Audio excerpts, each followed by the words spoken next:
Dessa vez vamos lançar a palavra aqui, né, do Senhor Jesus através da parábola que ele falou sobre a videira verdadeira. A parábola da videira se encontra no capítulo 15 do Evangelho de João. Vamos ler. Eu sou a videira verdadeira, e meu pai o lavrador. Toda vara em mim que não dá fruto, atira, e limpa toda aquela que dá fruto, para que dê mais fruto. Vós estáis limpos pela palavra que eu vos tenho falado. Está em mim, e eu em vós. Como a vara de si mesmo não pode dar fruto, se não estiver na videira. Assim também vós, se não estiveres em mim. Eu sou a videira, vós as varas. Quem está em mim, e eu nele, esse dá muito fruto, porque sem mim nada podeis fazer. Se alguém não estiver em mim, será lançado fora, como a vara, e secará, e o colhem, e lança no fogo, e ardem. Se vós estiveres em mim, e as minhas palavras estiveres em vós, pedireis tudo o que quiseres, e vos será feito. Nisto é glorificado meu Pai, que deis muito fruto, e assim sereis meus discípulos. Como o Pai me amou, também eu vos amei a vós. Permanecei no meu amor. Se guardardes os meus mandamentos, permanecereis no meu amor, do mesmo modo que eu tenho guardado os mandamentos do meu Pai e permaneço no seu amor. Tenho-vos dito isto, para que o meu gozo permaneça em vós e o vosso gozo seja completo. O meu mandamento é este, que vos amei uns aos outros, assim como eu vos amei. Esta é a passagem no Evangelho de João, que fala uma parábola sobre a videira, né? É sabido, né, de todos que Jesus, o ministério dele foi pautado em cima de parábolas. E essa parábola, ela corrobora com a parábola do lavar os pés, né, que Cristo, ele fez depois da ceia, uma prática de humildade e também revela o mundo espiritual, coisas espirituais ali naquele texto, naquele contexto todo. Vamos compreender quem é a videira, quem é o lavrador e quem é a vara, que é os ramos da videira, né? A videira é um pé de uva. Ele faz a comparação dizendo assim: eu sou a videira verdadeira. Cristo, ele diz que ele é, certo, a videira verdadeira. Se ele está dizendo isso, é porque vão se levantar pessoas dizendo também que tem um alimento espiritual que salva, certo? Que tem a palavra de salvação, que tem algo para se salvar ou para salvar alguém. Então Cristo, ele já tira essas pessoas, né, do foco, dizendo que ele é a videira verdadeira. Quando Jesus, ele tem um diálogo com a mulher samaritana, no capítulo 4 do Evangelho de João, em um das conversas, no diálogo com essa mulher, a mulher pergunta assim: nós buscamos a Deus no monte, mas vós dizeis, eu sei que Cristo era judeu, né? Vós dizeis que tem que ser no templo em Jerusalém. Apesar do samaritano tateando no escuro, procurando buscar a Deus, estavam procurando de verdade, buscar a servir a Deus, a palavra de Deus não tinha sido entregue aos samaritanos, certo? Mas sim aos judeus. Jesus diz: a salvação vem dos judeus. Vocês não sabem o que buscam, ou seja, vocês não estão buscando da maneira correta. Porque Deus, ele se revela pelos profetas desde o tempo antigo, né, desde o Velho Testamento. Quem seria a pessoa que iria se levantar para cumprir as Escrituras? Cumprir aquilo que está lá em Gênesis, né, que Deus ia levantar a semente da mulher que ia pisar a cabeça da serpente. Deus fala também pelo Moisés, dizendo: olhe, Deus vai levantar entre os vossos irmãos, quem? Os judeus. A um profeta. Esse dê ouvido. Escuta o que ele vai dizer. Então, entendendo isso, que a videira verdadeira, certa, é Cristo, é Jesus, ele tem as palavras da vida eterna, só ele é o caminho, só ele tem como levar o homem a Deus de forma confiável, de forma concreta. A gente começa a entender essa parábola, né? Começa a desenrolar dentro das Escrituras, porque ele é a videira verdadeira. Ele fala que o pai é o lavrador. O lavrador é o agricultor, correto? É aquele que está trabalhando na plantação, fazendo aquele trabalho de plantação.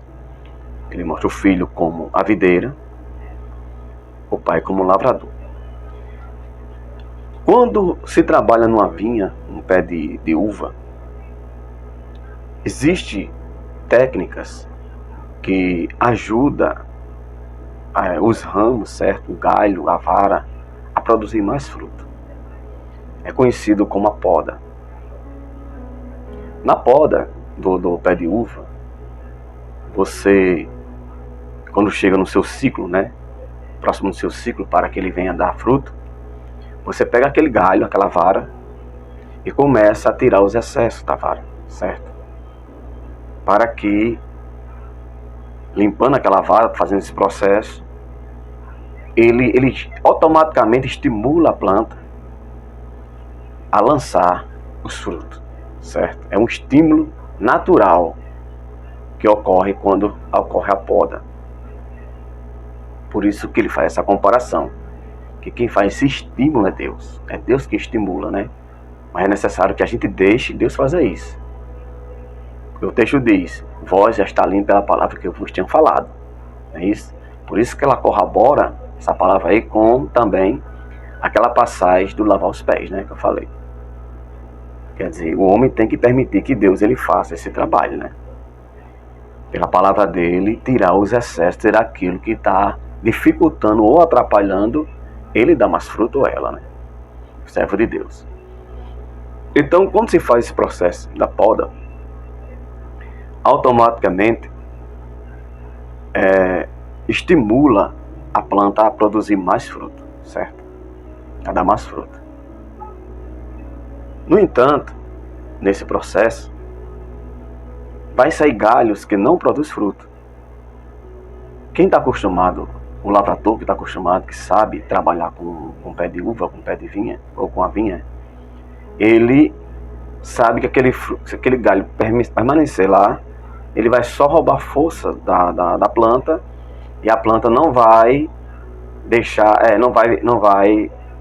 os frutos que saiu dela não vai ficar maior, né? Não vai ficar com mais qualidade. Então, sabendo disso, ele corta aquele galho que não dá fruto e separa ali, lógico que é para queimar, né?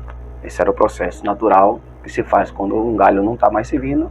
Pega, faz o molho e queima. Vou já explicar o que significa isso. Então, Jesus ele faz essa parábola, né? Primeiro a limpeza, para que a planta ela venha dar muito fruto, né? Pega nos galhos. E o pai é o lavrador, que é Deus. As varas, quem é as varas? As varas somos nós, todo aquele que está ligado em Cristo, né? Que está obedecendo a sua palavra. Quando ele fala que sem mim nada podeis fazer, é que a gente não pode se confiar no nosso próprio entendimento a respeito do reino de Deus, e nem pegar ou procurar conhecimentos humanos ou qualquer outra coisa, certo? Que não esteja alinhado com a Escritura Sagrada. Então, compreendendo isso, que tem que estar nele, mas de forma genuína, de forma correta, Só dessa forma que podemos dar fruto e fruto com perfeição. Quando ele fala que vós está limpo, né, pela palavra de Deus, porque naquele momento os discípulos, eles tinham recebido a palavra de Deus. Eles estavam preparados para esse processo. Aqui é apenas uma orientação do céu para aqueles que ouvem e obedecem a palavra de Deus. Versículo 5. Eu sou a videira e vós as varas. Quem está em mim e eu nele, esse dá muito fruto, porque sem mim nada podeis fazer. Justamente. Se nós estivermos em Cristo e Ele em nós, daremos fruto. Frutos dignos do reino dos céus. Certo? Não é aquilo que eu tento fazer para a minha exaltação, para o meu crescimento como status, como renda financeira, ou qualquer outro tipo de pensamento, né? Mas o pensamento aqui é espiritual, é produzir, ganhar alma para o reino dos céus. Quando Cristo, ele chama os pescadores, né, na vocação dos apóstolos, o que é que ele diz? Eu vos fareis ganhadores, pescadores de homens. Ou seja, o fruto aqui é ganhar alma, certo? O fruto aqui é produzir, é trazer o povo ao conhecimento de Deus, trazer o povo para buscar a Deus, certo? Esse é o fruto, não é riqueza, não é qualquer outro tipo de pensamento, certo?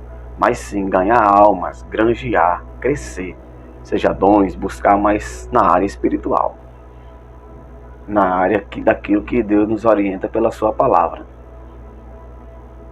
Aí ele diz, se alguém não estiver em mim, será lançado fora, como a vara, e secará, e o colhem e lançam no fogo e ardem. Essa passagem aqui, irmão, certo? Isso vai acontecer nos finais dos tempos, quando Deus ele for separar os bodes das ovelhas, o joio do trigo, certo? Ele vai fazer esse processo. Esse processo não é feito agora, certo? Esse processo tem um tempo de se fazer. Isso aqui é uma comparação só que o Senhor está fazendo com os discípulos e aqueles que querem ouvir a sua palavra.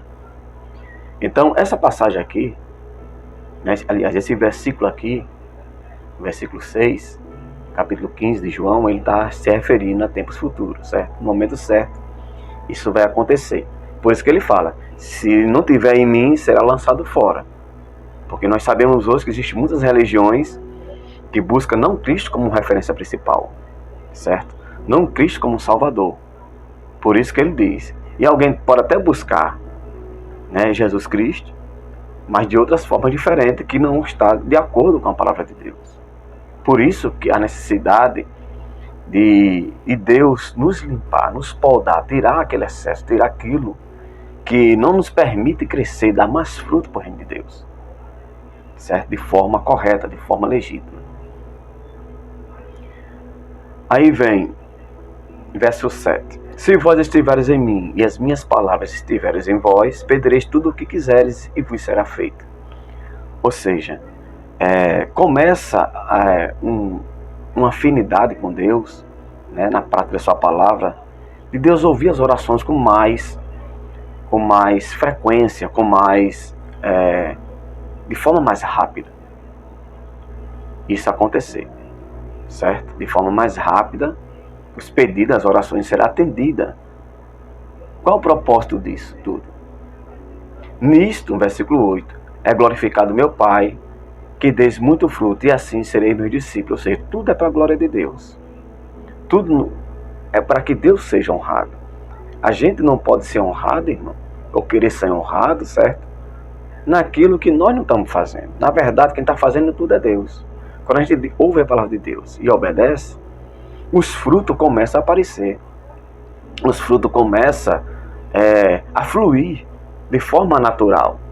Porque quem faz isso é Deus. Deus que tem o poder de convencer alguém a se render ao Evangelho, a convencer alguém pela pessoa do Espírito Santo. Então, tudo para a glória de Deus.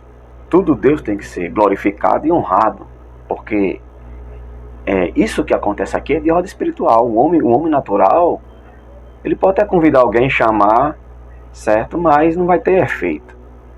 Não vai ter efeito que é para ser. Mas Deus chamando mesmo, só estando dentro de acordo com a palavra de Deus, começa a dar fruto de forma correta. Como o Pai me amou, também eu vos amei a vós, permanecei no meu amor.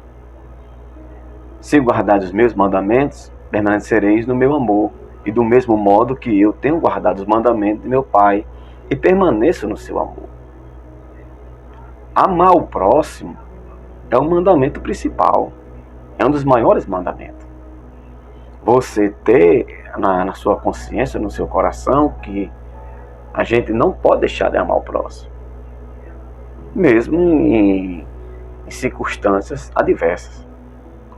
É um mandamento de Deus. A gente tem que suportar a fraqueza dos fracos.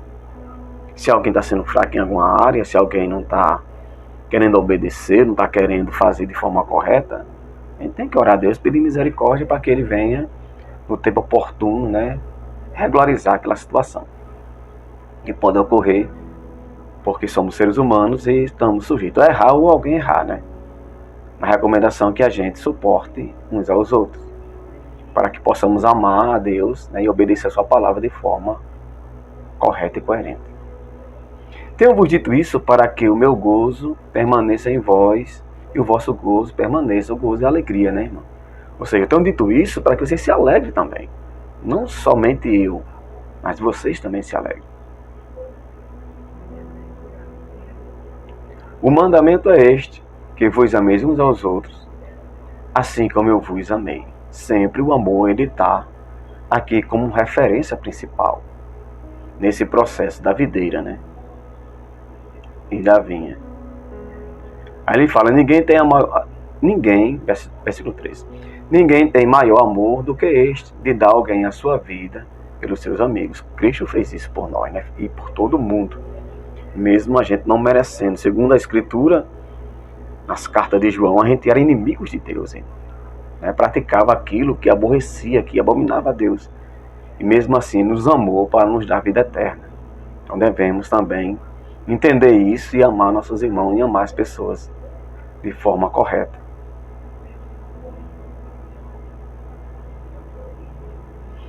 Então essa passagem ela revela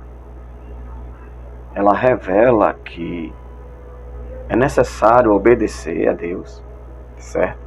É necessário deixar Ele nos limpar pela palavra.